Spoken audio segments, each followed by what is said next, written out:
specifically with the number of snaps. I think you gave me a number that you counted 51 snaps in the tape that was readily available, not counting false starts, correct? I've got 57. 57. Okay, 57 snaps. The practice was, and we're talking the open practice on Saturday, which began really early in the day, which I don't understand. I'm not going to sit here and complain about that, Mark, but 9:45 in the morning, not real friendly to the fan base, especially fans who are driving from across the state. Don't quite get that, but it was a 9:45 start. They ended it just after 11. Now, keep in mind, I live 2 hours from Iowa City. I had physical therapy at 8 o'clock in the morning, and I'm just going to use myself as an example, Mark. I had the thought briefly, my wife and I had talked about going down after therapy. Now, if I had done that, I'd have left at 9, and I'd have gotten down there at 11. By the time I got in the stadium, the practice would have been over. It ended at 11:15 or so. And I don't quite understand that either. I know it was, the conditions weren't great. I know there were a lot of guys out with injuries, so maybe that has something to do with it. But Don, was it a little strange to you that the practice ran so short and that it just seemed like the number of snaps were, I don't have the data from past seasons, but it seems like there was just less football played in front of the public on Saturday. I think that's true. And I think the staff would indicate it was simply tied into the fact that we have a few more injuries than normal too. I think I saw 20 names on an injured list that did not participate at all. And I guess at some positions, maybe they were thin enough. I think only 4 wide receivers participated maybe. But frankly, wide receivers can run forever. So you shouldn't shorten the scrimmage just because you've only got 2 sets of wide receivers to rotate. We didn't have a whole lot of 3 wideouts at one time, hardly any at all, really. So it shouldn't have been a problem. It was a cool day. I do recall vividly, there were times in years ago where we would always go 100 snaps or so in the scrimmage, sometimes maybe as many as 150. And I remember that because we had 2 nose guards one time because of injuries, and those 2 nose guards shared every snap in that game. And of course, there's always a defender out there since you're offense versus defense. And those guys played more than a football game apiece on that day.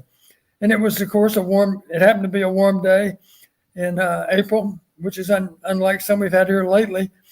But we scrimmaged a long time, and we didn't really think much of it. We thought we got a lot of snaps we'd like to take a look at. So let's be sure we examine all the players that we want to be able to see under fire. Go ahead, Mark. Don, give us some insight into the post-spring evaluation process, because I got to think, with your wealth of experience, whether as a position coach or as a head coach with obvious more oversight responsibility, there were springs in which you were done with practice and thought, sure, we've got things to work on, but I feel really good about the group we have. They're picking things up quickly. We're in a good place. And then there were other times where you thought, man, we installed a new offense or a new defense and they're just not picking it up. And I don't know what we're going to do about this particular position, because we just, where you felt uneasy about where your team stood versus other years. Well, that was the argument, of course, for going a little bit longer on any particular practice day than you otherwise might. Let's face it, if your lineup was pretty well set, then you give less snaps to the starters and focus more on number 2 versus number 3 maybe. And then the other side of that coin is 3 versus 2. By that I mean, Mark, nothing wrong with going 2 against 2, 3 against 3. That's fine too. But Coach Fry always had this in his head. He wanted the offense to be able to gain confidence. So typically it would be the 1 offense versus the 2 defense. And then the 2 offense, of course, would be versus the 1 defense. He didn't really care that the 2s gained a lot of confidence. He just wanted to see our 1s gaining confidence. And in rare cases, we go 1 against 1, but not as much as they do nowadays. I was like a lot of teams, typically it is 1 against 1. And I don't have any issues with that either, because you've heard that expression, iron sharpens iron. I think there's some truth to that. But the only issue I had with the way things played out on Saturday, and Corey and I have talked about this, the thing I always was able to accomplish, because I told the coaches, this is going to be one of your guiding principles. If you're uncertain about who's better than who, it needs to be equal reps against equal opposition. That's the guideline, equal reps against equal opposition. An example that would relate to Iowa's quarterback situation this spring.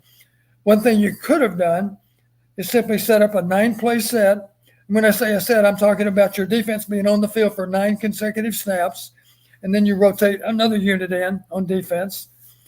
And then within those 9 snaps, you could give 3 to the first quarterback, 3 to the second quarterback, 3 to the third quarterback.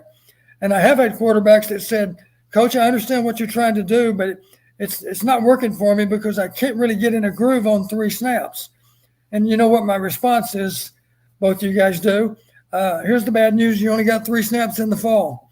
You got to make a first down on 3 plays. So you better get used to being productive on 3 snaps. There's no guarantee you'll get more than 3. And, of course, there's no guarantee you'll have 3 either. But in general, of course, you have 3 or more on any particular drive. So my point would be, and over the course of the day, you could have equal snaps by dividing up those 9-play sets, dividing them up consistently. And just for the sake of argument, 3 apiece versus the 1 defense, and now the 2 defense comes in, give those same 3 quarterbacks 3 apiece with the 2 offense. That's okay. So now, again, you've got an equal supporting cast. You've got equal opposition in theory. And over the course of the day, of course, you could divide it up so that it ends up being 50-50 run pass. And if you wanted to be sure to get 2 long balls on the part of each quarterback, you could actually script those in and have them ready to go. And you could, if you wanted to test all 3 of them against the number 1 defense, you could have 3 snaps, 3 deep balls, 1 apiece versus the number 1 defense. You could turn around and have 3 snaps deep against the number 2 defense too, of course. And again, you're trying to make it absolutely fair. And the beauty of that, of course, is now it's easier for you to make a judgment because you're not forced to sit here and say, well, Petrus didn't look very good, but let's not forget he was going against our number 1 defense. Well, why don't you give the other guys a shot to go against the number 1 defense? And maybe they look worse than Petrus, but it's entirely possible they look a little bit better. We'll never know because we don't have – Saturday we did not have equal opposition on equal snaps. We didn't have that. It's unfortunate that we didn't. And that's what I've heard, Don. That's predictable, and that's exactly what we've heard. Petrus didn't look good. He looked like the same old Petrus, but he's going up against what may be one of the best defenses in the country. What sense does it make? I mean, what does it accomplish to see Joey Labus throw strikes and throw deep balls to your third-string wide receiver through the third-string defense?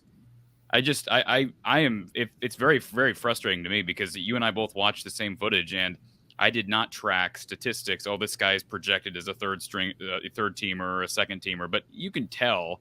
And we had an opinion from Clay Hulsebus, I believe, or Hulsebus. Let me find this comment here. So this was actually before the show started, but I appreciate Clay sending several messages. He was there for the spring practice, more than you can say for me. He says what still just flat out disappoints me is that Padilla got a rough total of 4 reps with the starting offense. Petrus looked like Petrus and showed no signs of significant improvement. And his reaction is, I'd like to see some serious consideration for at least Padilla, if not both him and Labus. I sincerely hate jumping to this conclusion, but this does not feel like a real quarterback competition. And Mark, I made that comment to you weeks ago, that everything that, and this is just me speaking on this, but when I've heard, not even looking at actual practice footage, but when I've heard Kirk Ferentz and Brian Ferentz speak, it still makes me believe Petrus is the guy. He's their guy. And so it does not inspire confidence in me that I was wrong with that assumption when you see spring practice and Petrus is taking whatever it be, 75 to 80% of snaps, against the first team defense.